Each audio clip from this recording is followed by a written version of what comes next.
Hello student, welcome to my channel. आज का हमारा टॉपिक है mechanism of breathing. Breathing involve two stages. Breathing जो भी होती है वो दो स्टेज को इन्वॉल्व करती है, जिसमें सबसे पहला होता है इंस्पिरेशन, जब हम लोग एटमॉस्फेरिक एयर को, that means oxygen rich atmospheric air को अपने लंग्स के अंदर लेते हैं। और दूसरी जो भी प्रोसेस होती है वो होती है एक्सपिरेशन, जब हम लोग कार्बन रिच एल्वियोलाई एयर को बाहर फेंकते हैं। Inspiration during which the atmospheric air is drawn in, वो प्रोसेस जिस प्रोसेस के अंदर हम एटमॉस्फेरिक एयर को अपने लंग्स के अंदर लेते हैं, वो प्रोसेस जो भी है वो इंस्पिरेशन कहलाती है। And the expiration by which the alveolar air is release out, वो प्रोसेस जिसके थ्रू हम alveolar air, that means carbon dioxide rich alveolar air को जो भी है वो एटमॉस्फेयर में दोबारा रिलीज कराते हैं। इंस्पिरेशन के अंदर हम लोग ऑक्सीजन को अंदर लेते हैं, दैट मीन्स लंग्स के अंदर रेस्पिरेटरी पैसेज से होते हुए, और एक्सपिरेशन के अंदर हम लोग carbon dioxide rich alveolar air को बाहर छोड़ते हैं। The movement of air into and out the lungs is carried out by creating a pressure gradient between the lungs and the atmosphere. जो भी ये मूवमेंट होता है इनटू और आउटसाइड द लंग, ये जो भी एयर का मूवमेंट होता है इनसाइड द लंग और आउटसाइड द लंग, ये सिर्फ और सिर्फ जो भी है वो प्रेशर ग्रेडियंट के बेसिस पे होता है। जैसे ही हमारा प्रेशर ग्रेडियंट फॉर्म्ड होता है, उसी अकॉर्डिंग हमारा जो भी एयर का मूवमेंट है वो इनटू, जैसे यहाँ पे आप क्लियरली पढ़ पा रहे हो, the movement of the air into and out the lung is carried out creating a pressure gradient. वो सिंपल एक प्रेशर ग्रेडियंट क्रिएट करने से होता है between the lung and the atmospheric air. That means यहाँ पे अगर हम लोग एटमॉस्फेरिक एयर में प्रेशर ग्रेडियंट को ही क्रिएट करते हैं लंग्स और एटमॉस्फेरिक एयर के बीच में उसी कंडीशन में, या फिर एटमॉस्फेयर के बीच में उसी कंडीशन में, जो भी हमारी लंग्स हैं वो जो भी एयर है वो हमारे लंग्स के अंदर और बाहर मूव कर सकती है। फॉर एग्जाम्पल हम कंसिडर कर लेते हैं कि ये एक रफ डायग्राम है, दो हमारे लंग्स को रिप्रेजेंट करता है, that shows a pair of lungs. अगर यहाँ पे जो भी है वो प्रेशर जो भी है वो हायर है और यहाँ पे जो भी है वो प्रेशर लोअर है, एटमॉस्फेयर इसे कंसीडर कर लीजिए और इसे इनसाइड द लंग्स हम कंसीडर करते हैं। तो अगर लंग्स के अंदर जो भी है वो प्रेशर बहुत ही ज़्यादा हायर है और एटमॉस्फेयर के अंदर प्रेशर जो भी है वो लंग से, तो लंग से होते हुए वो आउटसाइड गैस मूव कर जाएगी और उस गैस का नाम होगा कार्बन डाइऑक्साइड, और ये प्रोसेस कहलाएगी हमारी एक्सपीरेशन। इंस्टेड अगर बाहर जो भी है वो हमारा कंसंट्रेशन बहुत ही ज़्यादा हायर है और लंग्स के अंदर कंसंट्रेशन जो भी है वो बहुत ही ज़्यादा कम है, तो हमारे एटमॉस्फेरिक से बाहर से अंदर को जो एक एयर आएगी और उसको हम लोग बोलेंगे ऑक्सीजन, और this process is known as inspiration. That means the process in which the atmospheric air drawn inside the lung is called as inspiration, and the process in which the carbon dioxide rich alveolar air is released outside the atmosphere या फिर outside the lung into the atmosphere, that process is known as expiration। I hope कि ये जो भी process है ये आपको काफ़ी अच्छे से समझ में आया होगा कि कैसे जो भी है वो इंस्पिरेशन और एक्सपिरेशन होता है। It's all about the pressure gradient. ये सिर्फ और सिर्फ प्रेशर ग्रेडियंट के बेसिस पे होता है कि कैसे प्रेशर ग्रेडियंट के होते हुए जो भी हमारी एयर है वो लंग्स के अंदर आती है और कैसे लंग्स से बाहर जाती है। Inspiration occur only if the pressure within the lungs is less than the atmospheric air. Inspiration सिर्फ तब होता है, very very important line, inspiration तब होता है जब जो भी प्रेशर होता है हमारे लंग्स के अंदर वो जो भी हो वो पल्मोनरी प्रेशर जो भी होता है वो एटमॉस्फेरिक प्रेशर के कंपैरेटिवली कम हो। Inspiration occur only if the pressure within the lungs is less than the atmospheric pressure. अगर एटमॉस्फेरिक प्रेशर से हमारे लंग्स के अंदर प्रेशर कम होगा, उसी कंडीशन में जो भी ऑक्सीजन है वो हमारे लंग्स के अंदर एंटर करेगी। That means there is a negative pressure in the lungs with respect to the atmosphere. Yes, atmosphere के कंपैरिजन में जो भी हमारे लंग्स के अंदर है वो एक नेगेटिव प्रेशर होता है। दैट इज वाई वो जो भी ऑक्सीजन है वो एटमॉस्फेयर से हमारे लंग्स के अंदर एंटर कर जाती है। अगर यहाँ पे प्रेशर हायर होता तो यहाँ से ऑक्सीजन निकलकर एटमॉस्फेयर के अंदर चली जाती, but higher to lower move करती हैं गैसेस प्रेशर ग्रेडियंट के अकॉर्डिंग। तो जो भी हमारी एटमॉस्फेयर है वो आउटसाइड एनवायरनमेंट से हमारे लंग्स के अंदर एंटर कर जाती है, राइट। उसके बाद similarly expiration take place when the intrapulmonary pressure is higher. Very very important line, एकदम उसका रिवर्स होगा। एक्सपिरेशन तब होता है जब हमारा इंट्रापल्मोनरी प्रेशर जो भी है वो हायर हो एटमॉस्फेयर के कंपैरिजन में। Expiration take place when the intrapulmonary pressure is higher than the atmospheric pressure. The diaphragm is an specialized set. Of course diaphragm जो भी होता है वो स्पेशलाइज्ड सेट होता है। उससे पहले आप यहाँ पे देखिए, जैसे यहाँ पे इन्होंने लिखा हुआ है इंस्पिरेशन के लिए बहुत इंपॉर्टेंट लाइन, इंस्पिरेशन तब होता है जब हमारा इंट्रापल्मोनरी प्रेशर जो भी हो वो लोअर हो, पर एक्सपिरेशन तब होता है जब हमारा इंट्रापल्मोनरी प्रेशर जो भी हो वो हायर साइड हो। इंस्पिरेशन तब होता है जब इंट्रापल्मोनरी प्रेशर जो भी हो वो लोअर हो, पर एक्सपिरेशन तब होता है जब इंट्रापल्मोनरी प्रेशर जो भी हो वो हायर हो। इंस्पिरेशन तब होता है जब इंट्रापल्मोनरी प्रेशर लोअर हो as compare to the atmosphere, while expiration तब होता है जब इंट्रापल्मोनरी प्रेशर ज्यादा हो as compare to the atmosphere. Very very important line, मैं दोबारा से इसे पढ़ देता हूँ। Inspiration occur if the pressure within the lungs intrapulmonary pressure is less than the atmospheric pressure, that means there is a negative pressure in the lungs. That means अगर हमारा inspiration हो रहा है तो इसका मतलब जो भी हमारे लंग्स के अंदर नेगेटिव प्रेशर होगा। क्यों? क्योंकि एटमॉस्फेयर के कंपैरिजन में जो भी हमारे लंग्स के अंदर प्रेशर होगा वो कम होगा, और अगर हमारा एक्सपिरेशन हो रहा है तो हमारे लंग्स के अंदर पॉजिटिव प्रेशर होगा। क्यों? क्योंकि हमारे जो भी जो भी हमारी लंग्स होती हैं उनके अंदर जो भी प्रेशर है वो बाहर के इन्वायरमेंट के कंपैरिजन में ज़्यादा है।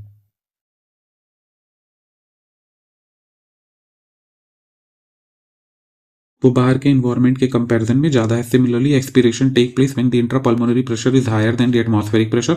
एक्सपिरेशन तब होगा जब हमारा बाहर का जो भी प्रेशर है। Similarly expiration take place when the intrapulmonary pressure is higher than the atmospheric pressure.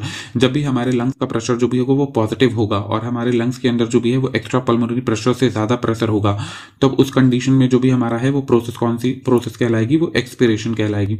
The diaphragm is an specialize set of muscles. Diaphragm जो भी है वो एक स्पेशलाइज सेट ऑफ मसल है। अगर आपको उससे पहले या आपने लेक्चर्स देखे हैं मेरे, तो आपको पता होगा कि जो भी मैंने एक रफ डायग्राम बनाया था जहाँ पे डायफ्राम को एक dome shaped structure like this मैंने डायग्राम बनाया था, मैं आपको डायग्राम में भी दिखा दे रहा हूँ। दिस डोम शेप्ड स्ट्रक्चर, ये जो पाइप की तरीके से आपको इसमें डायग्राम दिख रहा है, ये जो भी है वो डायफ्राम है और ये जो भी है वो बहुत इंपॉर्टेंट रोल प्ले करता है इंस्पिरेशन और एक्सपिरेशन या फिर ब्रीदिंग या फिर वेंटिलेशन के टाइम पे। It's very very important muscle. Diaphragm जो भी है वो एक मसल है जो कि हमें थॉरिक जो कि डिवाइड करती है थॉरिक और एब्डोमेन को। दैट मीन्स जो कि ट्रांजिशन जोन है थॉरिक और एब्डोमेन का, वो हमारा जो भी है वो डायफ्राम कहलाता है। The diaphragm is a specialized set of muscles external और internal intercostal between the ribs.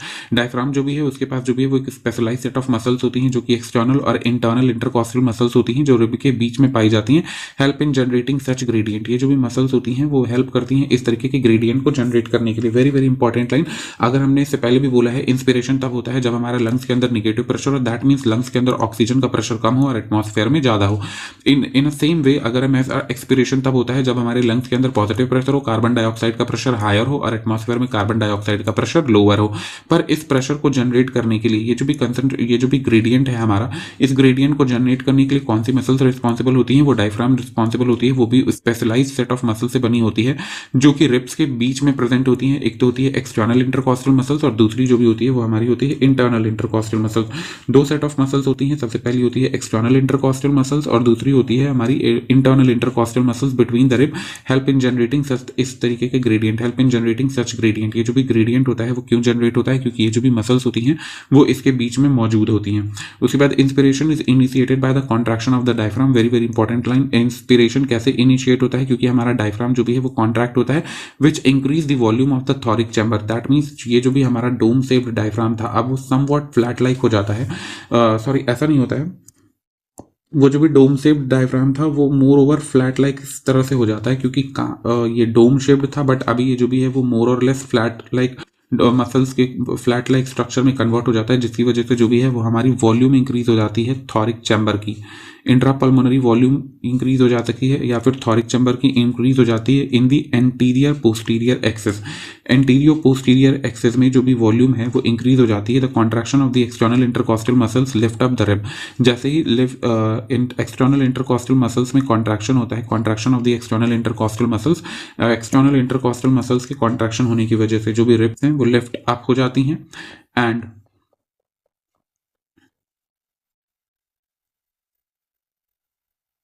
and sternum cause an increase in the volume of the thoracic chamber in the dorsoventral axis. Okay, dorsoventral axis में जो भी sternum होता है वो volume को increase करने में हेल्प करता है। दैट मीन्स हमने अभी ये देखा कि इंस्पिरेशन में क्या होता है। तीन बहुत इंपॉर्टेंट पॉइंट यहाँ पे इन्होंने बोले गए हैं। तीन इंपॉर्टेंट पॉइंट में सबसे पहला पॉइंट ये है कि जब भी हमारा इंस्पिरेशन हो रहा होता है, ये जो भी हमारा डोम शेप्ड डायफ्राम है वो डोम शेप्ड से ना रह करके समवॉट फ्लैट लाइक स्ट्रक्चर में कन्वर्ट हो जाता है। दूसरा उन्होंने बोला कि जैसे जो भी हमारी रिब्स हैं वो ऊपर को उठती हैं, वो अप फॉरवर्ड होती हैं और एंटीरियर पोस्टीरियर एक्सेस पे हमारा वॉल्यूम इंक्रीज हो जाता है। और तीसरा पॉइंट उन्होंने बोला कि हमारा स्टर्नम अप होने की वजह से जो भी थॉरिक चैम्बर का वॉल्यूम है वो थॉरिक चैम्बर का वॉल्यूम डॉर्सोवेंट्रल एक्सेस पे भी इंक्रीज हो जाता है। तीन इंपॉर्टेंट। पहला पॉइंट ये जब भी हमारा इंस्पिरेशन हो रहा होता है कि जो भी हमारा डायफ्राम है वो कॉन्ट्रैक्ट करता है। दूसरा पॉइंट ये कि जो भी हमारी एक्सटर्नल इंटरकॉस्टल मसल्स होती हैं वो जो भी होती हैं वो आपस में एंटीरियर पोस्टीरियर एक्सेस पे वॉल्यूम को इंक्रीज करती हैं और स्टर्नम जब लिफ्ट होता है, थर्ड पॉइंट, तो वो जो भी है वो डॉर्सोवेंट्रल एक्सेस पे जो भी वॉल्यूम का थॉरिक चैम्बर का वॉल्यूम इंक्रीज कर देता है। All over increase in the thoracic chamber volume cause a similar increase in the pulmonary volume.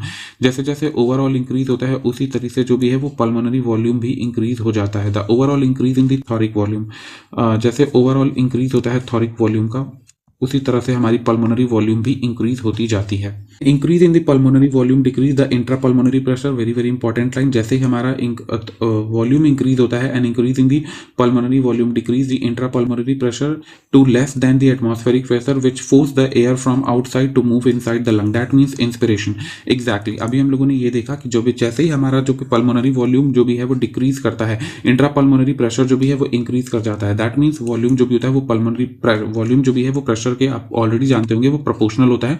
Volume के घटने से प्रेशर हमारा इंक्रीज होता ही होता है, और इन अ सेम वे प्रेशर के बढ़ने से वॉल्यूम डिक्रीज होता है। तो यहाँ पे वो यही बोलना चाह रहे हैं, जैसे हमारा इंट्रा पल्मोनरी प्रेशर जो भी है, वॉल्यूम जो भी है वो डिक्रीज होता है, इंट्रा पल्मोनरी वॉल्यूम डिक्रीज होने की वजह से इंट्रा पल्मोनरी प्रेशर जो भी है वो इंक्रीज हो जाता है। Increase in intra pulmonary volume decreases the pulmonary pressure to less than the atmospheric pressure which forces the air from outside to move inside the lung। जैसे ही हमारा वॉल्यूम जो भी है वो इंक्रीज होता है, प्रेशर हमारा डिक्रीज हो जाता है, जो कि फोर्स करता है एयर को बाहर से अंदर आने के लिए। दैट मीन्स आउटसाइड से जो भी है वो इनसाइड, इस डायग्राम में आप देखकर क्लियर समझ पा रहे होंगे, आउटसाइड इन्वायरमेंट से लंग्स के अंदर आने में। उन्होंने ये इस लाइन में हम लोगों ने इतना समझ लिया है कि जैसे ही हमारा वॉल्यूम जो भी है वो इंक्रीज होता है इंस्पिरेशन के टाइम पे, जो भी एयर है वो बाहर इन्वायरमेंट से, आउटर इन्वायरमेंट से हमारे लंग्स के अंदर मूव ऑन कर जाती है। इंस्पिरेशन की बात करते हैं तो इंस्पिरेशन में क्या होता है, सबसे पहला स्टेप होता है कि हमारा जो भी डायफ्राम है वो कॉन्ट्रैक्ट करता है। दूसरा स्टेप ये जो भी होता है, हमारी मसल जो भी है, सबसे पहला स्टेप ये होता है, अगर हम इंस्पिरेशन की बात करते हैं, इंस्पिरेशन में सबसे पहला स्टेप क्या होता है कि हमारा जो भी डायफ्राम है वो कॉन्ट्रैक्ट करता है। दैट मीन्स डायफ्राम जो भी है, इस डायग्राम में आप क्लियर देख पा रहे होंगे, contraction of the diaphragm. Diaphragm जो भी है वो एब्डोमिनल कैविटी की तरफ मूव करता है। दूसरा पॉइंट ये होता है कि जो भी हमारे रिब्स और स्टर्नम होती हैं वो अप मूव करती हैं, और रिब और स्टर्नम के अप मूव करने की वजह से जो भी हमारा डॉर्सो वेंट्रल एक्सिस पे जो भी वॉल्यूम है वो इंक्रीज हो जाता है। और आपने अभी तक इंस्पिरेशन में देखा है, इंस्पिरेशन में क्या होता है, जो भी हमारा डायफ्राम है, डायफ्राम जो भी है वो कॉन्ट्रैक्ट हो जाता है। इंस्पिरेशन इन जनरल तब होता है, इंस्पिरेशन का प्रोसेस, इंस्पिरेशन इसलिए होता है ताकि जो भी एटमॉस्फेरिक एयर है, एटमॉस्फेरिक ऑक्सीजन वो जो हमारे लंग्स में आ सके और गैसेस एक्सचेंज हो सके। तो इंस्पिरेशन में सबसे पहला स्टेप जो भी होता है वो डायफ्राम जो भी है वो कॉन्ट्रैक्ट होता है, और डायफ्राम जो भी कॉन्ट्रैक्ट होने की वजह से वो एब्डोमिनल कैविटी की तरफ मूव कर जाता है, और जब वो मूव कर जाता है तो जो भी हमारा एंटीरियर पोस्टीरियर एक्सिस पे हमारे लंग्स की वॉल्यूम इंक्रीज कर जाती है। दूसरा यहाँ पर क्या मेन फंक्शन होता है, जो भी रिब्स और स्टर्नम होती हैं, एक्सटर्नल इंटरकॉस्टल और इंटरकॉस्टल मसल्स की वजह से ये जो भी है वो अप मूव करती हैं, और अप मूव करने की वजह से डॉर्सो वेंट्रल एक्सिस पे वॉल्यूम जो भी है वो इंक्रीज हो जाता है। डायफ्राम के कॉन्ट्रैक्ट करने की वजह से एंटीरियर पोस्टीरियर एक्सिस पे वॉल्यूम इंक्रीज होता है, वाइल रिब्स और स्टर्नम के मूव करने से या फिर अप मूव करने से जो भी हमारा डॉर्सो वेंट्रल एक्सिस पे वॉल्यूम इंक्रीज होता है। और जब एक बार वॉल्यूम इंक्रीज हो जाता है तो प्रेशर डिक्रीज हो जाता है, और जब प्रेशर डिक्रीज हो जाता है दैट मींस ये जो भी है वो फोर्स करता है एटमॉस्फेरिक एयर को या फिर ऑक्सीजन रिच एटमॉस्फेरिक एयर को लंग्स के अंदर एंटर करने के लिए, and that specific process is known as inspiration. Inspiration में क्या होता है, जो भी हमारा डायफ्राम है वो कॉन्ट्रैक्ट कर जाता है, डायफ्राम कॉन्ट्रैक्ट करने की वजह से एंटीरियर पोस्टीरियर एक्सिस पे वॉल्यूम जो भी है वो इंक्रीज हो जाती है, एंड रिब्स और स्टर्नम जो भी है वो अप मूव करती हैं इंटरकॉस्टल मसल्स की वजह से, और इस अप मूव करने की वजह से डॉर्सो वेंट्रल एक्सिस पे लंग्स का वॉल्यूम जो भी है वो इंक्रीज कर जाता है। And increase in the pulmonary volume decrease the intrapulmonary pressure. जैसे पल्मोनरी वॉल्यूम इंक्रीज होता है, जैसे पल्मोनरी वॉल्यूम इंक्रीज होता है, वैसे वैसे इंट्रापल्मोनरी प्रेशर जो भी है वो डिक्रीज करता जाता है, और इस डिक्रीज प्रेशर की वजह से एटमॉस्फेरिक एयर जो भी है वो outside move inside the lung, जो भी बाहर के एटमॉस्फेरिक एयर है वो लंग्स के अंदर मूव कर जाती है, and that specific process is known as inspiration. एक बार जब इंस्पिरेशन हो जाता है तो दैट मींस एयर जो भी एटमॉस्फेरिक एयर जो भी है वो अंदर आ जाती है, या फिर ऑक्सीजन रिच एटमॉस्फेरिक एयर जो भी है वो रेस्पिरेटरी पैसेज से होते हुए हमारे लंग्स के अंदर आ जाती है। तो उसे रिमूव करना भी बहुत ज्यादा इंपॉर्टेंट होता है, और वो रिमूवल प्रोसेस होती है carbon dioxide rich alveolar air. That process is known as expiration. The relaxation of the diaphragm and the intercostal muscles return the diaphragm and the sternum to its normal position and reduce the thoracic volume, thereby the pulmonary volume. Exactly जैसे एक बार हमारा contract होने की वजह से, जैसे ही हमारा एक बार कॉन्ट्रैक्ट होने की वजह से डायफ्राम जो भी था वो नीचे को मूव करा था, दैट मींस एब्डोमिनल कैविटी की साइड मूव करा था, और हमारा एंटीरियर पोस्टीरियर एक्सिस पे वॉल्यूम को इंक्रीज किया था। तो ये जो भी रिलैक्सेशन होता है डायफ्राम का और एक्सटर्नल इंटरकॉस्टल मसल्स का, वो जो भी है वो रिटर्न होता है। दैट मींस अभी कॉन्ट्रैक्शन नहीं हो रहा होता, वो रिलैक्सेशन हो रहा होता है, और रिलैक्सेशन होने की वजह से जो भी इस डायग्राम में आप देख पा रहे हो, रिलैक्सेशन होने की वजह से जो भी डायफ्राम है वो मोर हमारा आर्च्ड शेप हो गया, दैट मींस डोम शेप हो गया है, और रिब्स जो भी है वो नीचे को डिसेंड डाउन हो रही है। दैट शोस कि जो भी वॉल्यूम है हमारे लंग्स की वो डिक्रीज हो रही है, जो भी वॉल्यूम है वो डिक्रीज हो रही है। The relaxation of the diaphragm and the internal intercostal muscles return to the diaphragm and sternum to its normal position and reduce the thoracic volume, thereby reducing the pulmonary volume. जैसे जैसे हमारा diaphragm और हमारा external intercostal muscles या फिर internal intercostal muscles का जो भी रिलैक्सेशन होता है, वैसे वैसे डायफ्राम जो भी है वो मोर डोम शेप हो जाता है। दैट मींस वो थोरिक चैम्बर की तरफ मूव करता है और इंटीरियर पोस्टीरियर एक्सिस पे वॉल्यूम को डिक्रीज कराता है। और जैसे जो भी हमारा अप मूवमेंट हुआ था इंस्पिरेशन के टाइम पे, हमारे रिब्स और स्टर्नम का अब जो भी है वो बैकवर्ड मूवमेंट होता है, डाउनवर्ड मूवमेंट होता है, और इस डाउनवर्ड मूवमेंट होने की वजह से डॉर्सो वेंट्रल एक्सिस पे हमारा वॉल्यूम जो भी है वो डिक्रीज होता है। दैट मींस अगर हमारा पल्मोनरी वॉल्यूम डिक्रीज हो रहा है तो उस जगह पे हमारा पल्मोनरी प्रेशर जो भी है वो इंक्रीज हो रहा है। The position reduce the thoracic volume, जैसे जैसे हमारा थोरिक वॉल्यूम रिड्यूस हो रहा है एंड देयरबाय पल्मोनरी वॉल्यूम, और पल्मोनरी वॉल्यूम भी रिड्यूस हो रहा है। This leads to increase in intrapulmonary pressure. इसी वजह से जो भी है वो इंट्रापल्मोनरी प्रेशर बनता है, लंग्स के अंदर जो भी है वो एक पॉजिटिव प्रेशर जनरेट होता है to slightly above the atmospheric pressure, जो कि स्लाइटली एटमॉस्फेरिक प्रेशर से ऊपर होता है, causes the expulsion of the air from the lungs, जो कि है एयर को एक्सपेल कराने में हेल्प करता है, और वो भी एक्सपेल्ड एयर होती है carbon dioxide rich air. That means अगर यहाँ पे आप देख पा रहे होगे इस डायग्राम में भी मैं एक्सप्लेन करता हूं, एक बार इसे कंप्लीट कर दूं मैं। एक्सपल्शन ऑफ द एयर और that process is known as inspiration. ये जो भी This process is known as expiration. We have the ability to increase the capacity to increase the strength of the inspiration and expiration with the help of additional muscles in the abdomen, हमारे पास इतनी capacity होती है, we are able to increase the strength of inspiration. कभी कभी हम लोग forceful inspiration भी कर सकते हैं और कभी कभी हम लोग फोर्सफुल एक्सपिरेशन भी कर सकते हैं। For example this is known as forceful inspiration. क्यों? क्योंकि मैंने यहाँ पे जो भी है वो बहुत फोर्सफुली एयर को अपने लंग्स के अंदर लिया है, इंटेंशनली अपनी विल पावर का यूज करके। इंस्टेड फोर्सफुल एक्सपिरेशन क्या होता है? जब हम अपने लंग्स का यूज कर कर फोर्सफुल एक्सपिरेशन करते हैं, जब हम अपने लंग्स से एयर को फोर्सफुली अपनी विल पावर की यूज कर कर एयर को बाहर निकालते हैं, that process is known as forceful expiration. और ये क्यों होता है? With the help of additional muscles of the abdomen, और हम अपने एब्डोमेन के एडिशनल मसल्स को यूज कर सकते हैं। On an average an healthy human breath, that very very important point, on an average healthy human जो भी है वो 1 मिनट के अंदर 12 to 16 टाइम्स पर मिनट, दैट मीन्स एक एवरेज ह्यूमन जो भी है वो 12 to 16 टाइम्स पर मिनट एक ब्रीदिंग कर सकता है। The volume of the air, the volume of the air involved in breathing movement can be estimated by using the spirometer, which help in the clinical assessment of the pulmonary function। very very important point यहाँ पर दो mention किए गए हैं। जो भी एक on an average जो भी हमारा ब्रीदिंग रेट होता है 1 मिनट के अंदर 12 to 16 टाइम्स होता है। Very very important, 12 to 16 times जो भी है वो हमारा एक एवरेज ब्रीदिंग रेट है। The average breathing rate of an human is 12 to 16 times पर मिनट, 12 to 16 टाइम्स पर minute. I repeat my sentence, the average breathing rate of N healthy human is 12 to 16 times पर minute. और जिस भी हम लोग method या फिर जिस भी इंस्ट्रूमेंट का यूज कर कर जिस भी इंस्ट्रूमेंट का हम यूज कर कर ये पता लगाते हैं कि कितनी वॉल्यूम ऑफ एयर जो भी है वो हम ब्रीद कर रहे हैं, the volume of air involve in breathing movement, कितनी वॉल्यूम ऑफ एयर जो भी है वो ब्रीदिंग मूवमेंट में इन्वॉल्व है, इसे हम लोग एस्टिमेट करते हैं स्पायरोमीटर के थ्रू, जो कि एक क्लिनिकल असेसमेंट में और दूसरे डिफरेंट डिजीजेस में या फिर हमारे पल्मोनरी फंक्शन को असिस्ट करने में हेल्प करता है। दो इंपॉर्टेंट, बहुत ज्यादा इंपॉर्टेंट पॉइंट लिखे हुए हैं। वो सबसे पहला इंपॉर्टेंट पॉइंट ये लिखा हुआ है यहाँ पे कि जो भी हमारी एवरेज ब्रीदिंग रेट होती है वो 12 to 16 होती है, और वॉल्यूम जो भी होती है of air involve in the breathing movement जो भी होता है वो स्पायरोमीटर की हेल्प से यूज करते हैं। और ऑन एन एवरेज जो भी एक हेल्दी ह्यूमन होता है वो 12 to 16 टाइम्स पर मिनट में ब्रीथ करता है। और कितनी वॉल्यूम हमने ब्रीथ की है, कितनी वॉल्यूम एयर की हम यूज कर रहे हैं अपनी ब्रीदिंग में या फिर पल्मोनरी वेंटिलेशन, पल्मोनरी रेस्पिरेशन के अंदर, उसको हम लोग किससे मेजर करते हैं? स्पायरोमीटर की हेल्प से मेजर करते हैं, जो कि हमें डिफरेंट डिजीज को डिटेक्ट करने में भी हेल्प करता है। हम एक बार समराइज कर देते हैं अभी तक मैंने क्या पढ़ा इस पूरे पैराग्राफ के अंदर with the help of this diagram. ये जो भी डायग्राम है ये आपको इंस्पिरेशन दिखा रहा है, जैसे आप यहाँ पर देखकर ही समझ पा रहे हैं। इंस्पिरेशन का मीन्स होता है air entering lungs, that means inspiration का मीन्स होता है जब oxygen rich atmospheric air lungs के अंदर एंटर करने लगती है, that process is known as inspiration. Inspiration क्यों होता है? दो प्राइमरी रीजन होते हैं। सबसे पहला प्राइमरी रीजन होता है डायफ्राम जो भी है वो कॉन्ट्रैक्ट करता है, और जब डायफ्राम कॉन्ट्रैक्ट करता है तो वो एब्डोमिनल कैविटी की तरफ मूव करता है। जब एब्डोमिनल कैविटी की तरफ मूव करता है तो थॉरिक कैविटी में वॉल्यूम जो भी है वो इंक्रीज होता है, और थॉरिक कैविटी में भी एंटीरियो पोस्टीरियर एक्सेस पे वॉल्यूम इंक्रीज होता है। और इसके साथ ही साथ इंस्टेट जो भी हमारे रेप्स और स्टर्नम होते हैं वो अपवर्ड मूवमेंट करते हैं इंस्पिरेशन के टाइम पे, और वो जब अपवर्ड मूवमेंट करते हैं इंटरनल कॉस्टल मसल्स की हेल्प से, तो वो जो भी है वो डॉर्सो वेंट्रल एक्सेस पे वॉल्यूम को इंक्रीज करते हैं। ओवरऑल जो भी वॉल्यूम होती है वो हमारी इंक्रीज कर जाती है, और वॉल्यूम इंक्रीज करने की वजह से या फिर पल्मोनरी वॉल्यूम इंक्रीज करने की वजह से पल्मोनरी प्रेशर जो भी है वो निगेटिव हो जाता है, पल्मोनरी प्रेशर जो भी है वो रिड्यूस हो जाता है। एक बार जब पल्मोनरी प्रेशर रिड्यूस हो जाता है तो वो फोर्स करता है एटमॉस्फेरिक एयर या फिर ऑक्सीजन रिच एटमॉस्फेरिक एयर को हमारे लंग्स के अंदर आने के लिए।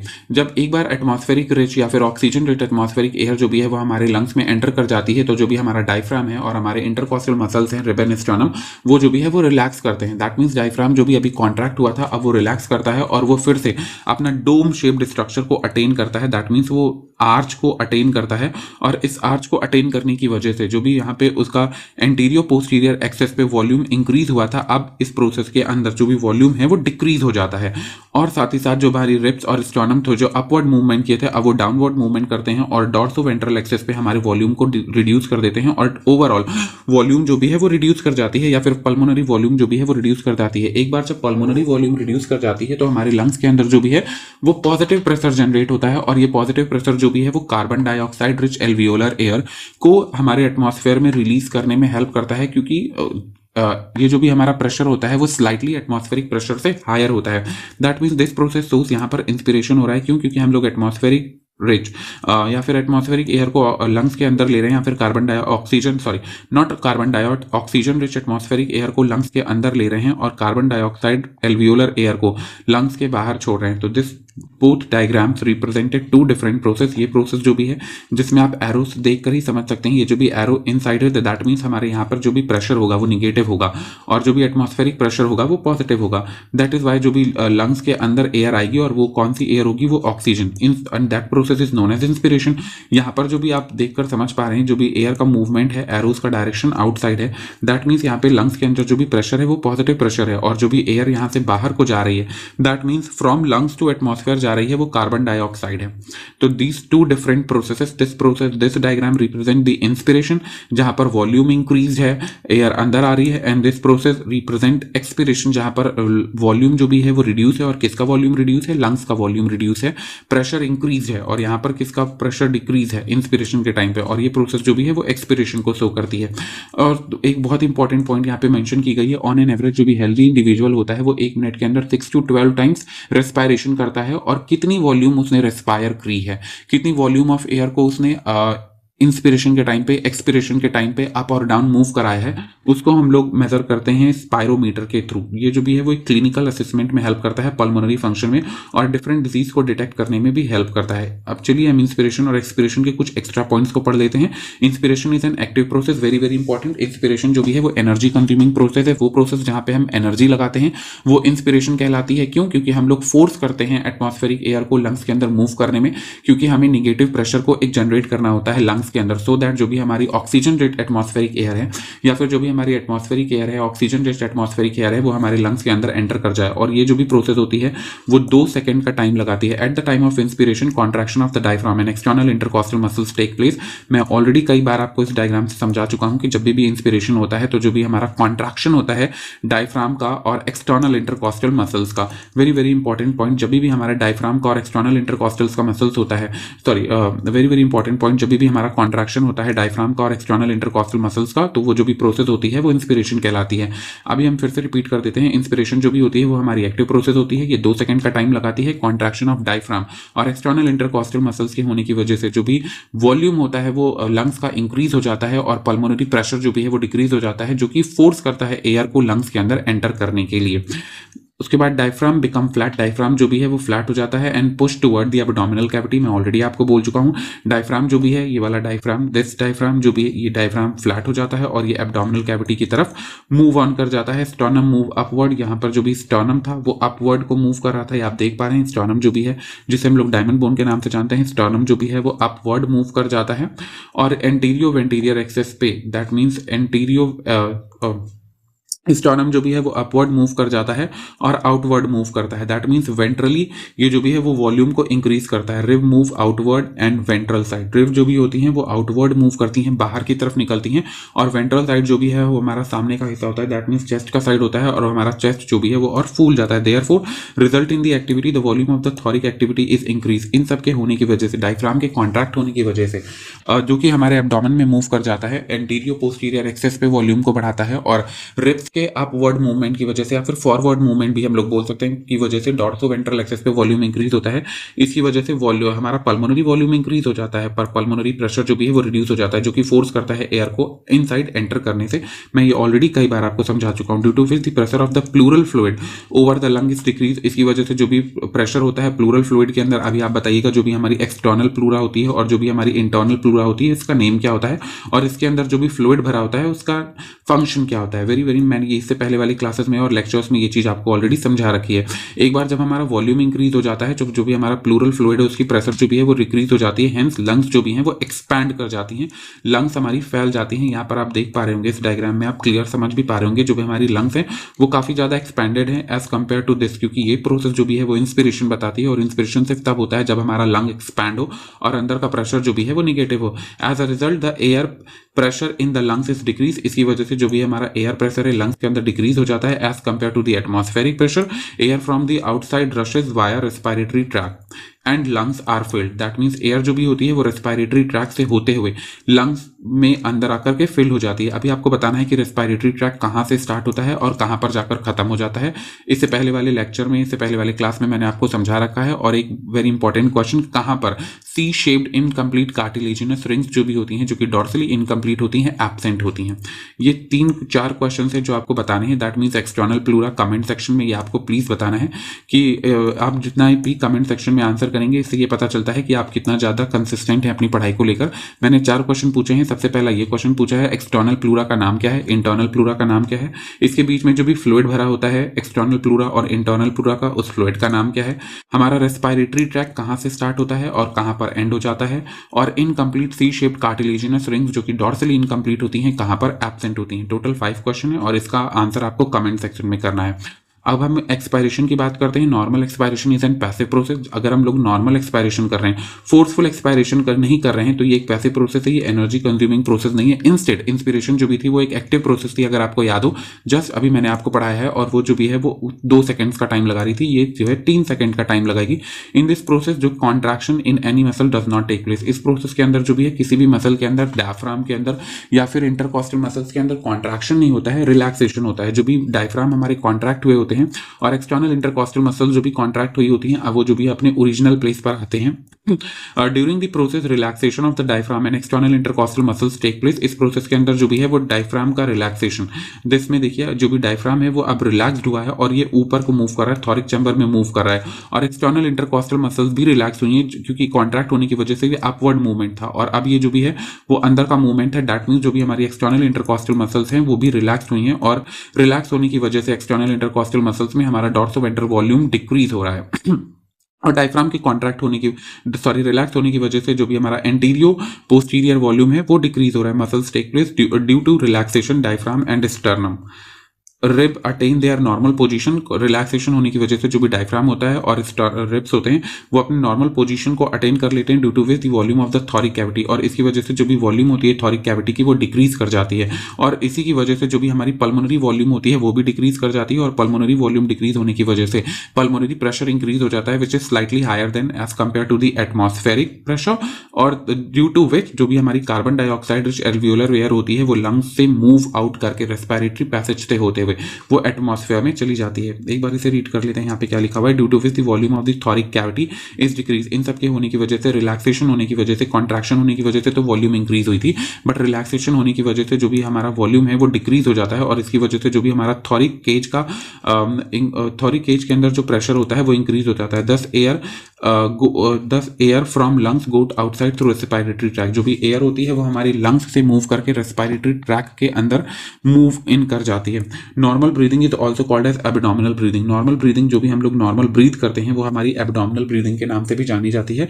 क्यों? क्योंकि यहाँ पे हम लोग कोई भी फोर्सफुल ब्रीदिंग नहीं कर रहे हैं जिसके अंदर हम एब्डोमिनल मसल्स का यूज करें। We have the ability to increase the strength of the inspiration and expiration. मैंने ये ऑलरेडी आपको बोला हुआ है, हमारे पास ये एबिलिटी होती है कि हम अपनी स्ट्रेंथ को, अपने फोर्सेस ऑफ इंस्पिरेशन को और फोर्स ऑफ एक्सपिरेशन को इंक्रीज कर सकते हैं with the help of an abdominal muscles, with the help of an additional muscles जो कि एब्डोमिनल मसल्स होती हैं। This is called as forceful breathing, और इसी को हम लोग फोर्सफुल ब्रीदिंग कहते हैं। For example forceful inspiration and forceful expiration. Forceful inspiration वो जहां पे हम अपनी विल पावर का यूज करके या फिर अपनी इच्छा से हम फोर्सफुल इंस्पिरेशन करते हैं और एटमॉस्फेरिक एयर को अंदर को खींचते हैं। That means atmospheric oxygen rich atmospheric air को हम अपने लंग्स के अंदर लेते हैं, और इंस्टेड अगर हम लोग फोर्सफुल एक्सपिरेशन कर रहे हैं तो carbon dioxide rich alveolar air को फोर्सफुली हम अपने लंग्स से बाहर रिमूव कर रहे हैं। इंस्पिरेशन और एक्सपिरेशन आप ऑलरेडी समझ चुके होंगे, मैंने बहुत अच्छे से उसे एक्सप्लेन किया है। अब इंस्पिरेशन के बाद, इंस्पिरेशन और expiration that means mechanism of breathing के बाद जो भी हमारा दूसरा सब टॉपिक आता है वो आता है हमारा respiratory volume and capacities. That means जो भी हमारी रेस्पिरेटरी वॉल्यूम होती है, हम कितनी एयर किस कंडीशन में ड्रॉन इन करते हैं और कितनी एयर किस कंडीशन में ड्रॉन आउट करते हैं, जिसे हम लोग मेजर करते हैं रेस्पिरोमीटर के थ्रू। मैंने ऑलरेडी कई बार बोला हुआ है और मैं एक और इंपॉर्टेंट पॉइंट फिर से रिपीट कर दे रहा हूँ। ऑन एन एवरेज जो भी नॉर्मल ब्रीदिंग रेट होती है एक हेल्दी इंडिविजुअल की ह्यूमंस के अंदर वो 12 to 16 टाइम्स पर मिनट होती है। और कितनी वॉल्यूम को हम लोग इंस्पिरेशन और एक्सपिरेशन या फिर ब्रीदिंग मूवमेंट में यूज करते हैं उसे हम लोग मेजर करते हैं स्पायरोमीटर के थ्रू।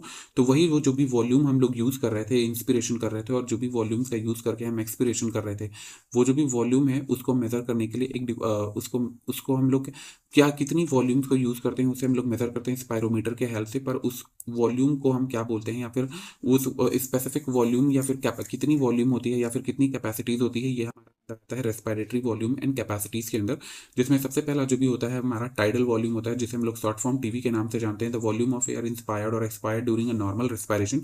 कितनी वॉल्यूम ऑफ एयर को हम लोग नॉर्मली रेस्पायर करते हैं, दैट मीन्स अब जब हम लोग एक नॉर्मली रेस्ट कंडीशन में या फिर विदाउट एनी फिजिकल लेबर हम एक रेस्टिंग स्टेज में बैठे होते हैं, जब हम कोई भी फिजिकल लेबर नहीं कर रहे होते हैं, तो उस प्रोसेस में हम कितना नॉर्मल इंस्पिरेशन करते हैं, दैट मीन्स कितनी atmospheric air, carbon dioxide not carbon dioxide rich नहीं, ऑक्सीजन रिच एटमॉस्फेरिक एयर को हम कितना लंग्स के अंदर लेते हैं और carbon dioxide rich alveolar air को कितना हम बाहर निकालते हैं, लंग्स से बाहर मूव ऑन कराते हैं। वो जो भी वॉल्यूम होती है वो हमारी टाइडल वॉल्यूम के अंदर आती है और वो वॉल्यूम होती है 500 millilitre.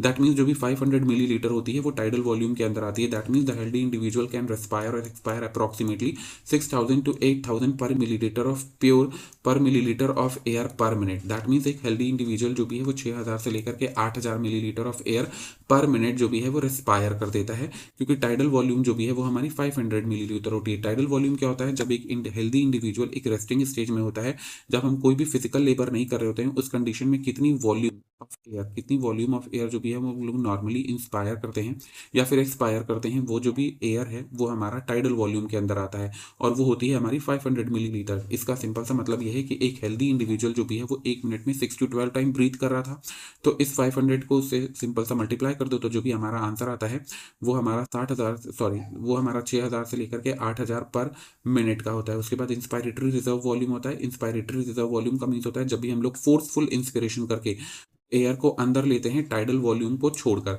The person can inspire a forceful inspiration. The average this average is 250 ml to 3000 ml। That means जब भी हम लोग फोर्सफुल इंस्पिरेशन करते हैं, इंस्पायरेटरी रिजर्व वॉल्यूम का मीन्स होता है हम लोग कितना फोर्सफुल इंस्पिरेशन करके अपने लंग्स के अंदर एयर को फिल कर सकते हैं, वो चीज़ जो भी है वो इंस्पायरेटरी रिजर्व वॉल्यूम में आती है और ये चीज़ जो भी है 2500 से लेकर के 3000 मिलीलीटर। उसके बाद जो भी वर्ड आया है यहाँ पे expiratory reserve volume. Expiratory reserve volume होता है कितना हम लोग फोर्सफुली एक्सपायर कर सकते हैं, that means carbon dioxide rich air को अपने लंग्स से बाहर निकाल सकते हैं। वो प्रोसेस जो भी है वो फोर्सफुल एक्सपायरेशन के अंदर आती है, जिसे हम लोग कहते हैं एक्सपायरेटरी रिजर्व वॉल्यूम। और ये होती इसकी एवरेज होती है 1000 से लेकर के 1100, दैट मीन्स 1000 से लेकर के 1100 मिलीलीटर। तो अभी तक हम लोगों ने तीन चीज पढ़ी। सबसे पहले हमने टाइडल वॉल्यूम पढ़ा, जब एक हम लोग नॉर्मल रेस्टिंग स्टेज में बैठे होते हैं, कोई भी फिजिकल लेबर नहीं कर रहे होते हैं, तो हम लोग कितनी एयर को मूव इन करते हैं और कितनी एयर को बाहर निकालते हैं, वो प्रोसेस जो भी है वो नॉर्मल टाइडल वॉल्यूम के अंदर आती है और वो 500 मिलीलीटर होता है। तो ऑन एन एवरेज जो हेल्दी इंडिविजुअल होता है एक मिनट के अंदर 6000 से लेकर 8000 मिलीलीटर ऑफ एयर को मूव इन और आउट करा देता है इन स्टेट। उसके बाद वहां पे जो भी लिखा हमने इंस्पायरेटरी रिजर्व वॉल्यूम, हम कितना फोर्सफुल इंस्पिरेशन करके कितनी एयर अपने लंग्स के अंदर लेते हैं, वो इंस्पायरेटरी रिजर्व वॉल्यूम होता है। और कितना फोर्सफुल एक्सपिरेशन करके अपने लंग से carbon dioxide rich alveolar air बाहर निकालते हैं, वो एक्सपायरेटरी रिजर्व वॉल्यूम होता है। उसके बाद जो भी आता है वो residual volume. Residual volume is the air remain in the lung even after the forceful expiration. Forceful expiration के बाद भी जो वॉल्यूम हमारे लंग्स में या फिर जो एयर हमारे लंग्स में बच जाती है वो हमारी रेसिडुअल वॉल्यूम के अंदर आती है। तो volume of air remain in the lungs even after the forceful expiration, this average और वो जो भी एवरेज है वो 1100 से लेकर के 1200 मिलीलीटर होता है। दैट मीन्स अभी तक हम लोगों ने यहाँ पे वॉल्यूम्स के अंदर 4 पॉइंट पढ़े। सबसे पहला हमारा जो भी वॉल्यूम था वो हमारा टाइडल वॉल्यूम था। टाइडल वॉल्यूम होता है, टाइडल वॉल्यूम का सिंपल सा मतलब होता है कि हम लोग नॉर्मली रेस्टिंग स्टेज में कितनी एयर को इंस्पायर और एक्सपायर कर रहे हैं, जो कि 500 मिलीलीटर के बराबर होती है। ऑन एन एवरेज एक हेल्दी इंडिविजुअल जो भी है वो 6000 से लेकर के 8000 मिलीलीटर पर मिनट जो भी है वो इंस्पायर और एक्सपायर कर देता है। इंस्पायरेटरी रिजर्व वॉल्यूम क्या होती है कि हम कितना फोर्सफुल इंस्पिरेशन करके एयर को अपने लंग्स के अंदर ले रहे हैं, वो इंस्पायरेटरी रिजर्व वॉल्यूम कहलाती है और वो जो भी होती है वो 2500 से लेकर के 3000 मिलीलीटर के बराबर होती है। और एक्सपायरेटरी रिजर्व वॉल्यूम होता है हम कितना फोर्सफुल एक्सपिरेशन करके अपने लंग से carbon dioxide rich alveolar air को बाहर निकाल रहे हैं, वो प्रोसेस जो भी है वो एक्सपायरेटरी रिजर्व वॉल्यूम के अंदर वो वॉल्यूम जो भी है वो एक्सपायरेटरी रिजर्व वॉल्यूम के अंदर आती है और वो जो भी होता है वो नॉर्मल 1000 से लेकर के 1100 के बीच में होता है। इसके बाद भी फोर्सफुल एक्सपायरेशन करने के बाद भी कुछ एयर जो भी है वो हमारे लंग्स में रह जाती है और वो एयर जो भी है वो रेसिडुअल वॉल्यूम के अंदर आती है। आती है, रेसिडुअल वॉल्यूम जो भी है वो 1100 से लेकर के 1200 मिलीलीटर होता है। वेरी वेरी इंपॉर्टेंट पॉइंट, और थोड़ा सा ये कंफ्यूज करने वाला भी है। दैट मीन्स जो भी इंस्पायरेटरी रिजर्व वॉल्यूम होती है वो 1000 से लेकर के 1100 मिलीलीटर होती है, पर फोर्सफुल इंस्पिरेटरी सॉरी वो एक्सपिरेटरी रिजर्व वॉल्यूम बोला मैंने, थोड़ा सा गलत बोल दिया। जो भी इंस्पिरेटरी रिजर्व वॉल्यूम होती है वो 2500 से लेकर के 3000 मिलीलीटर होती है, क्योंकि हम लोग फोर्सफुल इंस्पिरेशन कर रहे होते हैं। जितनी एयर फोर्सफुली हमारे लंग्स के अंदर आ रही है, अगर हम फोर्सफुली लंग्स से अपने बाहर निकाल रहे हैं तो वो एक्सपायरेटरी रिजर्व वॉल्यूम कहलाएगी, और वो होगी 1000 से लेकर के 1100 मिलीलीटर। पर फोर्सफुल एक्सपिरेशन के बाद भी कुछ एयर जो भी है वो हमारे लंग्स में लेफ्ट ओवर रह जाती है, और वो लेफ्ट ओवर एयर जो भी है वो रेसिडुअल वॉल्यूम के नाम से जानी जाती है, और वो जो भी होता है वो 1100 से लेकर के 1200 मिलीलीटर होता है। By adding up a few respiratory volume described above, we can derive various pulmonary capacities which can be use as a clinical diagnostics. अगर ये जो भी हम लोगों ने ऊपर वॉल्यूम ऑलरेडी पढ़ रखे हैं, अगर हम इनमें से कुछ को ऐड कर दें तो ऐड करने के बाद हमें डिफरेंट पल्मोनरी कैपेसिटीज मिल जाती हैं, जो कि हमें क्लिनिकल डायग्नोसिस में हेल्प करती हैं कि एक्चुअली वो जो भी पर्सन है किस तरीके की डिजीज या फिर डिसऑर्डर से सफर कर रहा है। ये बहुत ही ज़्यादा इंपॉर्टेंट होती हैं पल्मोनरी कैपेसिटीज, क्योंकि ये पर्सन के लंग्स की एक्टिविटीज़ और पर्सन के अंदर कौन सी प्रॉब्लम है या फिर कौन सा उसे हेल्थ रिलेटेड कंडीशन है, इसे डिटेक्ट करने में हेल्प करती हैं। जिसमें सबसे पहली पल्मोनरी कैपेसिटी के अंदर आता है हमारा इंस्पायरेटरी कैपेसिटी, जिसे हम लोग आईसी के नाम से जानते हैं। The total volume of air a person can inspire after a normal expiration. This include tidal volume और inspiratory reserve volume. That means inspiratory capacity क्या होती है, जिसे हम लोग आईसी के नाम से जानते हैं। तो total volume of air a person can expire, total volume of air person expire कर सकता है आफ्टर अ नॉर्मल एक्सपिरेशन। एक नॉर्मल एक्सपिरेशन करने के बाद आप कितनी वॉल्यूम ऑफ एयर को अपने लंग्स के अंदर दोबारा से भर सकते हैं, ये जो भी है वो हमारा इंस्पायरेटरी रिजर्व कैपेसिटी के अंदर आता है, जिसके अंदर हमारा टाइडल वॉल्यूम जो कि हम लोग नॉर्मली कर पा रहे थे, और दूसरा इंस्पायरेटरी रिजर्व वॉल्यूम जो कि हमारा आ रहा था फोर्सफुल इंस्पिरेशन के बाद, अगर आपको याद हो तो जिसके अंदर आता है हमारा टीवी प्लस IRV। अगर हम टीवी की बात करते हैं तो ऑन एन एवरेज ये जो भी है वो हमारी होती है 3000, नहीं सॉरी, अगर ऑन एन एवरेज टीवी जो भी होती है वो हमारी 500 होती है, 500 मिलीलीटर, और IRV जो भी होती है वो 2500 से लेकर के 3000 होती है ऑन एन एवरेज। तो यहाँ पे इसी को मैंने सॉर्ट आउट कर दिया। ये जो भी 3000 लिखा हुआ है वो हमारी इंस्पिरेटरी रिजर्व वॉल्यूम देख रखी है, और ये जो भी हमारा 500 मिलीलीटर लिखा हुआ है ये चीज़ जो भी है हमारा टाइडल वॉल्यूम देख रखा है। तो अगर हम इन लोगों को, इन दोनों वैल्यूज को जोड़ दें तो हमें कितनी कैपेसिटी मिल जाएगी, 350 ml। दैट मीन्स 3500 ml जो भी है मिल जाएगी, और ये 3500 जो भी है वो हमारी इंस्पायरेटरी कैपेसिटी है।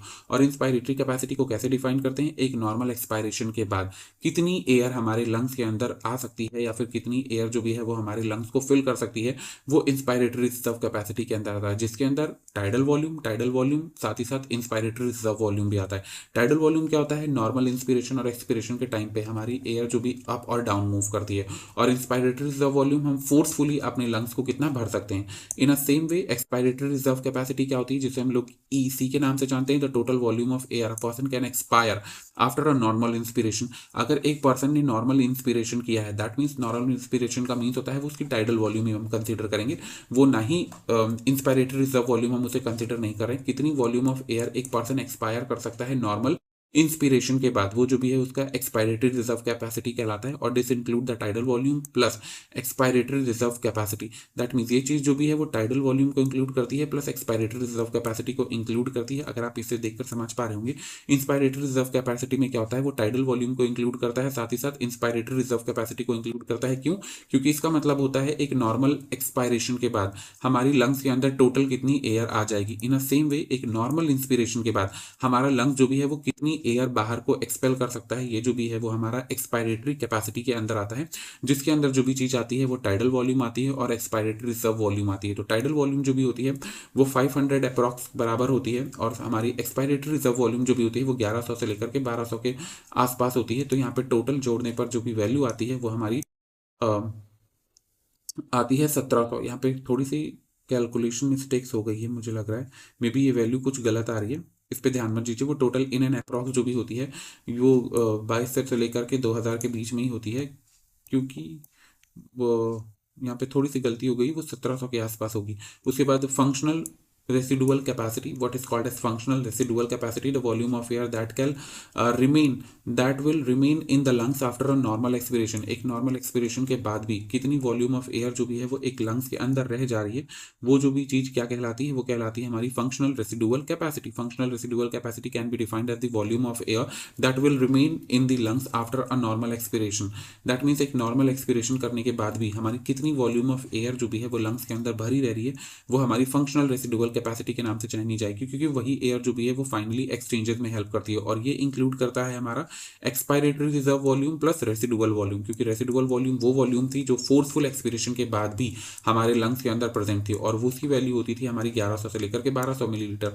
और ये जो भी हमारी एक्सपायरेटरी रिजर्व वॉल्यूम है, जिसे हम लोग नॉर्मली एक्सपायरेटरी रिजर्व वॉल्यूम क्या थी, एक्सपायरेटरी रिजर्व वॉल्यूम वो थी कि एक नॉर्मल इंस्पिरेशन के बाद कितना परसेंट जो भी है वो एयर को बाहर निकाल पा रहा है या फिर अपने लंग्स से एक्सपायर कर पा रहा है, वो हमारी एक्सपायरेटरी रिजर्व वॉल्यूम थी। तो अगर हम इसकी वैल्यूज को ऐड करते हैं तो ये यहाँ पे थोड़ा सा गड़बड़ हो गया है। वो एग्जैक्टली ये जो भी वैल्यू लिखी हुई है वो हमारी फंक्शनल रेसिडुअल वॉल्यूम वैल्यू लिखी हुई है। इसकी वैल्यू जो भी आएगी वो 1700 मिलीलीटर की आएगी। दैट मीन 1700 मिलीलीटर के आसपास आएगी। ये वैल्यू जो भी लिखी हुई है वो हमारी फंक्शनल रेसिडुअल वॉल्यूम की वैल्यू लिखी है। ये मिस हो गया है, मैंने इस गलती से इसकी जगह पर इसकी वैल्यू लिख दी है। दैट मीन्स फंक्शनल रेसिडुअल की ऑन एन अप्रॉक्स वैल्यू कितनी होगी, 2200 से लेकर के 2500 मिलीलीटर, क्योंकि फंक्शनल रेसिडुअल वॉल्यूम वो वॉल्यूम होती है जो कि लंग्स के अंदर रह जाती है फोर्सफुल नॉर्मल एक्सपिरेशन के बाद भी। वो वॉल्यूम ऑफ एयर जो हमारे लंग्स के अंदर मौजूद है एक नॉर्मल एक्सपिरेशन करने के बाद भी, वो वॉल्यूम ऑफ एयर जो भी है वो फंक्शनल रेसिडुअल वॉल्यूम में आ जाती है। और ये इंक्लूड करता है एक्सपायरेटरी रिजर्व वॉल्यूम और रेसिडुअल वॉल्यूम। रेसिडुअल वॉल्यूम आप सब जानते हैं, एक फोर्सफुल एक्सपिरेशन के बाद भी जितनी वॉल्यूम ऑफ एयर हमारे लंग्स में रह जाती है वो रेसिडुअल वॉल्यूम कहलाती है। और एक्सपायरेटरी रिजर्व वॉल्यूम वो वॉल्यूम होती है जो कि एक नॉर्मल इंस्पिरेशन करने के बाद हम जितना उसे बाहर निकाल पाते हैं या फिर अपने लंग्स से एक्सपायर कर पाते हैं, वो एक्सपायरेटरी रिजर्व वॉल्यूम के अंदर आती है। तो यहाँ पे अगर आप देखो तो जो भी हमारी एक्सपायरेटरी रिजर्व वॉल्यूम है वो 1000 है, और जो भी हमारा इंस्पायरेटरी रिजर्व वॉल्यूम है वो 1200 के अप्रॉक्स है, क्योंकि 1100 से 1200 होता है तो हम इसे 1200 कंसीडर कर लेते हैं। और यहाँ पे जो भी total on an average value आती है वो 2200 से लेकर के 2500 होती है, और वो हमारी फंक्शनल रेसिडुअल वॉल्यूम की वैल्यू होती है। दूसरा हम लोग वाइटल कैपेसिटी मीन्स हमारी टोटल लंग की capacity, sorry not total lung, vital capacity कितनी है जो कि हमें हेल्प करेगा आगे के काम करने में, वो वाइटल कैपेसिटी के अंदर जानी जाती है VC। So the maximum volume of air a person can be breathe in after a forceful expiration. That means कितनी वॉल्यूम ऑफ एयर जो भी है एक पर्सन ब्रीथ कर सकता है फोर्सफुल एक्सपिरेशन करने के बाद। दैट मीन्स अगर हम यहाँ पे बात करें, मैंने बहुत ही फोर्सफुल एक्सपिरेशन करा, फोर्सफुली एयर को अपने लंग्स से बाहर निकालते हैं, तो कितनी वॉल्यूम हम एयर के अंदर ले सकते हैं। सबसे पहले तो हम लोग नॉर्मल एयर ले सकते हैं जिसे हम लोग टाइडल वॉल्यूम के नाम से जानते हैं। दूसरा हम लोग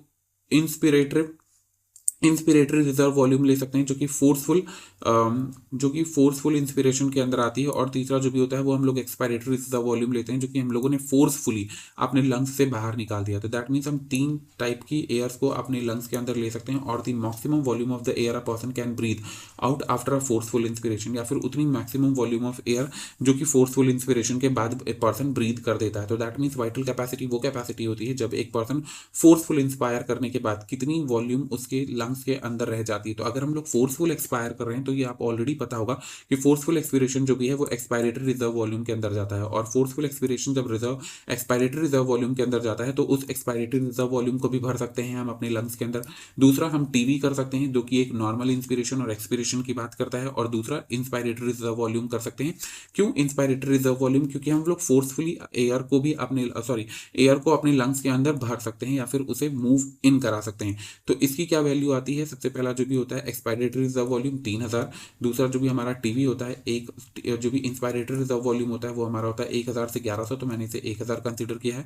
और थर्ड पॉइंट होता है हमारा टीवी जो कि एक नॉर्मल इंस्पिरेशन और एक्सपिरेशन के लिए होता है, वो होता है 500 मिलीलीटर। तो इन सबको अगर हम ऐड करते हैं तो अभी हमारी वाइटल कैपेसिटी की जो भी वैल्यू आती है वो 4500 मिलीलीटर आती है। उसके बाद जो भी होती है वो total lung capacity, last point. तो टोटल लंग कैपेसिटी के अंदर क्या होता है? The total volume of air accommodated in the lungs at the end of the forceful inspiration. Total volume of air कितनी हमारी लंग्स के अंदर मौजूद होगी फोर्सफुल इंस्पिरेशन करने के बाद, वो टोटल लंग कैपेसिटी कहलाती है। सबसे पहला रेसिडुअल वॉल्यूम जो कि फोर्सफुल एक्सपिरेशन के बाद भी नहीं जाती, दूसरा एक्सपायरेटरी रिजर्व वॉल्यूम जिसे हम लोग फोर्सफुली हटा सकते हैं। तीसरा नॉर्मल इंस्पिरेशन और एक्सपायरेशन करने वाली एयर जिसे हम लोग टाइडल वॉल्यूम के नाम से जानते हैं। And the last and important point inspiratory reserve volume जिसे हम लोग फोर्सफुली अपने लंग्स के अंदर भर सकते हैं, या फिर हम इसे ये भी बोल सकते हैं कि हमारा vital capacity plus residual volume. This is also a part, क्योंकि वाइटल कैपेसिटी ही हमारी expiratory reserve volume plus tidal volume और इंस्पायरेटरी रिजर्व वॉल्यूम थी। और इसमें अगर हम लोग आरवी जोड़ दें जो कि हमारी रेसिडुअल वॉल्यूम था, जिसे हम लोग फोर्सफुल एक्सपायरेशन के बाद भी अपने लंग्स से बाहर निकाल नहीं पा रहे थे, तो वो जो भी हमारा उस कंडीशन में जो भी हमारी टोटल कैपेसिटी बनेगी उसे हम लोग बोलेंगे टोटल लंग कैपेसिटी। और ये जो भी होती है वो 6000 मिलीलीटर के बराबर होती है, जिसमें से 3000 जो भी होता है वो हमारा एक्सपायरेटरी रिजर्व वॉल्यूम जाता है, 500 टाइडल वॉल्यूम जाता है, 1000 जो भी है वो हमारा इंस्पायरेटरी रिजर्व वॉल्यूम को शो करता है, और लास्ट 1200 मिलीलीटर जो भी होगा वो रेसिडुअल वॉल्यूम जाएगा, क्योंकि वो 1100 से 1200 मिलीलीटर हो रहा था। तो अभी हम लोगों ने यहाँ पे जो भी हमने टॉपिक कवर किया है, आई होप कि आपको समझ में आ गया होगा। यहाँ पे जो भी हम लोगों ने अभी टॉपिक कवर कर दिया है वो हमारा होता है इंस्पायरेटरी रिजर्व वॉल्यूम और कैपेसिटी। ये बहुत ही ज़्यादा इंपॉर्टेंट पॉइंट है, इंस्पायरेटरी रिजर्व वॉल्यूम और कैपेसिटीज़ का। अगर मैं एक बार आपको रिकॉल करा दे रहा हूँ। इंस्पायरेटरी रिजर्व वॉल्यूम में 4 चीज़ें हमने पढ़ी। सबसे पहला हमने टाइडल वॉल्यूम पढ़ा। टाइडल वॉल्यूम को हम लोग टीवी से रिप्रेजेंट करते हैं, जो कि 500 मिलीलीटर होता है। कितना नॉर्मली हम इंस्पायर कर पा रहे हैं विदाउट एनी फिजिकल लेबर, या फिर नॉर्मली एक्सपायर कर पा रहे हैं विदाउट एनी फिजिकल लेबर जब हम लोग रेस्टिंग स्टेज में हैं, तो वो जो भी एयर इन और आउट होती है उसकी वॉल्यूम क्या होती है, 500 मिलीलीटर, राइट। और एक normal on an average healthy individual जो भी है वो 1 मिनट के अंदर 6000 से लेकर 8000 मिलीलीटर ऑफ एयर को एक्सपायर या फिर इंस्पायर कर सकता है। उसके बाद इंस्पायरेटरी रिजर्व वॉल्यूम जिसे हम लोग आईआरवी के नाम से जानते हैं, ये जो भी होती है वो हमारी 2500 से लेकर के 3000 मिलीलीटर होती है। और एक normally forceful inspiration, normal condition में एक पर्सन फोर्सफुल इंस्पिरेशन करके कितनी एयर ड्रॉन इन कर सकता है, ये इंस्पायरेटरी रिजर्व वॉल्यूम के अंदर जाता है। तीसरा पॉइंट होता है expiratory reserve volume. Expiratory reserve volume में क्या होता है, एक नॉर्मली एक हेल्दी इंडिविजुअल कितनी एयर फोर्सफुल एक्सपायरेशन कर पाता है, फोर्सफुली अपने लंग्स से बाहर निकाल पाता है, वो जो भी है वो एक्सपायरेटरी रिजर्व वॉल्यूम के अंदर जाता है। और ये नॉर्मल जो भी होती है वो 1000 से लेकर के 1100 मिलीलीटर होती है। और उसके बाद मोस्ट इंपॉर्टेंट पॉइंट आता है जिसे हम लोग रेसिडुअल वॉल्यूम के नाम से जानते हैं, और इसे हम आरवी शॉर्ट फॉर्म में रिप्रेजेंट करते हैं। फोर्सफुल एक्सपिरेशन के बाद भी कुछ सर्टेन अमाउंट ऑफ एयर जो भी है वो हमारे लंग्स में रह जाती है, जिसकी वॉल्यूम होती है 1100 से लेकर के 1200 मिलीलीटर, और उस एयर को हम लोग रेसिडुअल वॉल्यूम के नाम से जानते हैं, जो कि बहुत ज़्यादा इंपॉर्टेंट है। और इन सब में से अगर ये जो भी हम लोगों ने वॉल्यूम्स पढ़ी हैं, इन वॉल्यूम्स को अगर हम लोग सर्टेनली कुछ स्पेसिफिक वे में ऐड करते हैं तो हमें पल्मोनरी कैपेसिटीज़ मिल जाती हैं, जो कि हमें लंग डिसऑर्डर्स और लंग डिजीज़ में को डिटेक्ट करने में बहुत ही ज़्यादा हेल्प करती हैं। और ये इनका क्लिनिकल एडवांटेज बहुत है। सबसे पहला जो भी आता है वो हमारी इंस्पायरेटरी कैपेसिटी आती है। इंस्पायरेटरी कैपेसिटी जो भी है वो 3500 मिलीलीटर के अप्रॉक्सीमेट बराबर होती है। The total volume of air a person can inspire normal expiration के बाद, एक टोटल वॉल्यूम ऑफ एयर, एक नॉर्मली आपने एक्सपायर किया और उसके बाद टोटल वॉल्यूम ऑफ एयर कितना आप अपने लंग्स के अंदर भर पा रहे हैं, ये हमारी इंस्पायरेटरी कैपेसिटी के अंदर आता है। जिसके अंदर हम लोग सबसे पहले तो नॉर्मल एयर को ही फिल करते हैं अपने लंग्स के अंदर, जो कि टीवी होता है, और दूसरा फोर्सफुल इंस्पिरेशन करके हम भर सकते हैं, जो कि हमारा आईआरवी होता है, जिसे हम लोग बोलते हैं इंस्पायरेटरी रिजर्व वॉल्यूम। और इसकी जो भी एयर कैपेसिटी होती है वो 3500 मिलीलीटर होती है। तीसरी जो भी उसके बाद जो भी हमारी कैपेसिटी आती है सेकंड नंबर पे, वो हमारी आती है एक्सपायरेटरी कैपेसिटी, जिसे हम लोग ईवी शॉर्ट फॉर्म में नाम से जानते हैं। टोटल ईवी शॉर्ट फॉर्म में नाम से जानते हैं। टोटल कितनी एयर हम यहाँ पे एक्सपायर, इसमें कितनी एयर इंक्लूड होती है वो 1700 मिलीलीटर होती है। इसमें क्या होता है, नॉर्मल इंस्पिरेशन के बाद कितनी एयर हम अपने लंग्स से बाहर मूव करा सकते हैं, वो हमारी जो भी है वो एक्सपायरेटरी कैपेसिटी के अंदर आती है। जिसमें सबसे पहले तो हम लोग नॉर्मल एयर मूव करा सकते हैं, जो कि टीवी होता है, टाइडल वॉल्यूम। और तीसरा जो भी होता है, हम लोग फोर्सफुल एक्सपायरेशन करके भी जो हमारे टीवी के बाद भी एयर रह जाती है उसे हटा सकते हैं।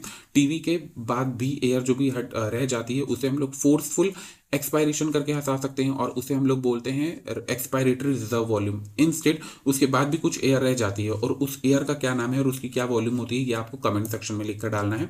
उसके बाद फंक्शनल रेसिडुअल कैपेसिटी आती है। फंक्शनल रेसिडुअल कैपेसिटी के अंदर हम expiratory reserve volume plus residual volume को इंक्लूड करते हैं। वो वॉल्यूम जो नॉर्मल एक्सपिरेशन के बाद रह जा रही है वो हमारी फंक्शनल रेसिडुअल वॉल्यूम के अंदर आएगा, और इसकी वैल्यू जो भी होती है वो 1200 से लेकर के 2500 मिलीलीटर होती है। उसके बाद फोर्थ पॉइंट होता है वाइटल कैपेसिटी। वाइटल कैपेसिटी का मीन्स होता है कि expiratory reserve volume, tidal volume और inspiratory reserve volume, maximum air कितनी हमारी लंग्स में रह रही है फोर्सफुल एक्सपिरेशन के बाद, वो जो भी है वो हमारी वाइटल कैपेसिटी के अंदर आती है। एक बार मैंने फोर्सफुल एक्सपायर कर दिया तो अब हम कितनी लंग्स को अपने कितनी एयर को अपने लंग्स के अंदर भर सकते हैं, वो हमारी वाइटल कैपेसिटी में जाती है। तो सबसे पहले तो मैं फोर्सफुल एक्सपायरेशन जितनी एयर करूंगा मैं वो भरूंगा, that means expiratory reserve volume. दूसरा, मैं नॉर्मली एयर अंदर लूंगा इंस्पिरेशन के लिए, वो टाइडल वॉल्यूम और फिर फोर्सफुल इंस्पिरेशन करके मैं एयर जो फिल करूंगा वो इंस्पायरेटरी रिजर्व वॉल्यूम।